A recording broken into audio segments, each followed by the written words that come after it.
Focus today. I'm your host, Perry Atkinson, and well, there's a lot going on in our old world today, and all eyes are on New York over the next couple of days. A couple of other states as well, California, New Jersey. But the point being is the mayor's race there is really quite interesting. I'm very delighted to have with us today Maddie Salamone, is a federal policy counsel for the Pacific Legal Foundation, where she focuses on protecting individual rights and advancing free market solutions. She's a former Division I lacrosse player there at Duke University, graduate. She previously chaired the NCAA Student Athlete Advisory Committee and has testified before Congress on college sports reform. You can go to pacificlegal.org is their website, and of course, you know, we have great regard for this organization. They do excellent work in your behalf. So check it out. Check out some of the cases they're involved in and support them, pacificlegal.org. Mandy, good to see you. How are you today? Hi, Barry. Thanks for having me. You bet. Thank you. Boy, a lot to talk to you about. A little bit on the rights of people. As you know, this New York mayor's race is more than interesting in so many ways. But Mondani is pushing a plan to freeze rents across the city. What do you think of that policy? That's right. Well, listen, I think it sounds really great in theory. We all want people to be able to afford housing. The problem is that there's a massive housing shortage in New York, and that's what's causing the problem. Freezing rent will do nothing to build new buildings. It won't encourage investors to invest in properties where they can't make returns. And you're going to continue to have this problem, and you're going to limit people's mobility around the city because of the fact that there's nowhere for them to go and there are no new buildings being built. And if these rent freezes that we've seen in other areas of the country go into effect, it's going to lead to increased rent in non-rent controlled apartments and just continue to exacerbate the problem.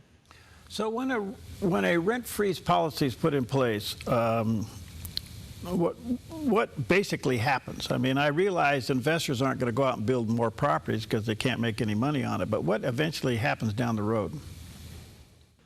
Well, eventually people have nowhere to go, and property owners have no incentive to improve the property, so you have deteriorating properties. And Jim Burling, a PLFer who you've had on a number of times, in his book, Nowhere to Live, he details what happened in the 70s in New York City, where you have these rent control policies, and in the Bronx, eventually property owners who can't make enough money to pay their mortgages, to pay property taxes, abandon their properties, and then you have these uninhabitable buildings.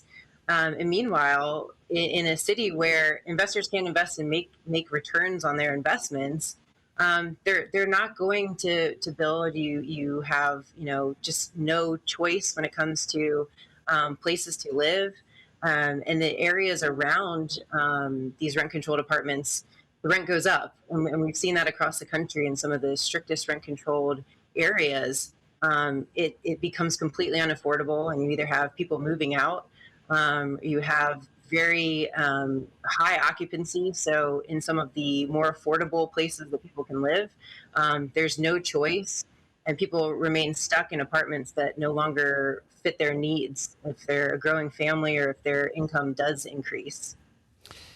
It also seems to me that a property owner, if their margins are narrowed, then maintenance of those facilities now become a risk, and if not, ignored, and then that sets up lawsuits. So why bother be there? Just take your losses and go elsewhere.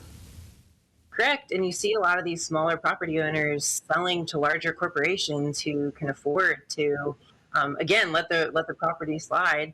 If these owners are not competing for renters because nobody's moving, they don't maintain the property, they don't update it, and we see over and over again in public housing, you have outdated equipment, you have fire systems that don't work, and you can talk to people who live in these public housing areas. It's not a great place to be, and it's not desirable, and because there's no incentive to maintain and update the properties. So what's the solution from your perspective? The solution is to decrease the regulations. It's to make it easier to build. It's for government to get out of the way. Um, and to really incentivize people to invest in these areas by allowing them to set the rent at what they want. And the effect of that is when you have more competition, it actually drives the prices down. And we know this. When you have government controlling zoning and having these really restrictive environmental policies and land use issues, then it makes it very difficult to build. You also have the issue of these permitting processes that take forever. And we need to streamline those processes to make it easier for developers to come in, build, and get out of the way and let people have more areas to live that are well maintained, and where rent can increase appropriately, but demand will ultimately keep housing affordable. And we need to incentivize more people to come in and build at all income levels. But right now, facing this idea of heavy rent controlled areas, we're already talking about investors who have no motivation to continue to invest in New York City, which desperately needs new housing. So it's really decreasing the government regulations. There seems to be another factor brewing here, and I realize it's too early to tell, but you're only a day away from finding out, and that is if Mamdani is elected mayor and implements the policies that he's suggesting, the city's in trouble, big trouble, and there'll probably be a great exit. So at the end of the day, rent freeze doesn't mean anything if everybody leaves and nobody can afford to be there. No, and you're exactly right. And this is part of a much bigger problem. It's actually a whole mindset, I think, right now that is this idea of heavy reliance on government. We need government to control everything and make sure everything is fair. And sort of a warfare on the working class that is sustaining the city through taxation. And when you're talking about a 1% to 2% tax hike on the people who are bringing in any source of tax revenue in the city, that's going to, of course, drive people out. And you're not going to have the revenue sources to pull from if those with mobility who can leave the city and will in large numbers do so. And so you're exactly, this idea of rent freeze, again, it's all of these ideas that sound wonderful, but in practice, we have seen in places with socialist and communist policies, it doesn't work. It drives down society, it drives down competition, it leads to food shortages, it leads to uninhabitable living spaces, and that's exactly what we don't want in New York City. But people need to understand the real world consequences of this and that it is much larger. And I think as you see a candidate like Mamdani, come in and be a front runner, that tells you a lot about where one party is really heading in their philosophy and mindset. And it's a really dangerous one. And we need to kind of get that under control so that people understand what they're really voting for and what the effect of those policies are. Because I think if they elect this individual mayor, they're not going to like living in New York City. It's not going to be the city that it once was and is capable of becoming again.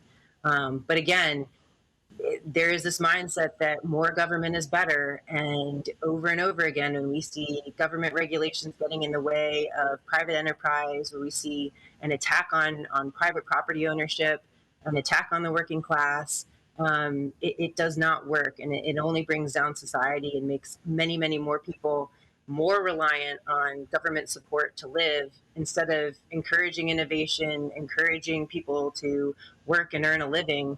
When they see what their hard-earned money is doing, and the waste, that disincentivizes anybody from wanting to invest in their communities, from working hard, and innovating in any way. What's so interesting about this, Maddie, is that I don't know if we know how much power that mayor may have as just a mayor without city council approval. Have you looked into that? That is not one that I could necessarily speak to, but I think Yeah, I think that there's a lot of things that a mayor is capable of doing. We've seen a number of mayors throughout the years in New York City with varying degrees of success and what the impact of some of those policies are. We've seen where, mayors who protect the city, who keep down, who punish criminals, right, and keep the streets safe, what a difference that makes. And so the mayor has a lot of power to do many, many things. And ultimately too, they have a lot of power in their messaging and how they are communicating and the tone that they're setting in the city. And right now, I think that a lot of people are really scared, and rightfully so, about some of the ideas that this mayoral candidate is promoting, and even seeing people support it, right? And what that might do if you see large droves of people who disagree with him moving out, who knows who's gonna move in and kind of take over and irreparably damage that place that I think many people hold dear as a symbol of American values and Right. business enterprise. It's interesting. The city's already down 7,000 police officers taking early retirement, just getting out. I mean, if you look at this and he does become mayor, what will be the security level of the city? It's very hard to say. It makes me a little nervous. I really hope that New Yorkers take this very seriously, but I think it could set a tone. You're seeing certainly in places around the country, Florida in particular, are trying to recruit police officers out of New York City. I can say as someone who lived there previously, that's not something I would like to see. Police officers who put their lives on the line every day, not feeling safe to go to work and continue to protect our cities. That's not good for anybody. It leads to higher crime rates. People don't want to live there, and we certainly don't want to see that. Wow, so much to think about here. Well, I guess we'll know more about this tomorrow. This is just an amazing thing to watch happen to such a beautiful city. You wonder even if Wall Street stays in town. I mean, this could have catastrophic effect. So let me ask you this. Overall, a 30,000-foot view of what you are specialized in and looking at individual rights and advancing free market solutions, is capitalism doing okay in America, or is it in trouble? I think it depends. Right? I think that it's certainly under attack. It's certainly one of the reasons why at PLF we talk so much about private property ownership being important, incentivizing people, and in many of the cases that we take on really address those issues of government overreach, where you have, instead of the free market doing what it does, the government coming in and trying to manipulate and control different things, and ultimately, sometimes people in power take advantage of those things, and we've certainly seen in the last year where many of those things have come to light, where government spending in different areas that we don't agree with has taken place. And so it's certainly one of the things that we focus on. We currently have a 9-part series written by Jim Burling that really goes into detail on a lot of these issues when it comes to the housing crisis, and breaking down in detail the mindsets and the policies that have really been very damaging. And so I would definitely encourage your viewers who are interested in looking into that. I think it certainly speaks to the greater issues at play in this election and moving forward.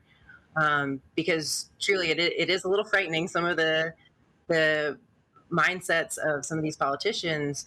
And I think you're even seeing some Democrats talking about where their party is headed, with kind of a socialist bent taking over a little bit. And those policies would be very, very damaging. That's why PLF works really hard to represent clients, to protect individual rights. Beautifully said. By the way, Jim wrote a book on that, I know. That's available. You can check that out. And go to pacificlegal.org. That's their website there. Maddie and all the people there are doing an excellent job. Check that out. And they're there for you. Well, Maddie, this is fascinating. Let's talk on the other side of the election tomorrow. See you. Saying lots of prayers.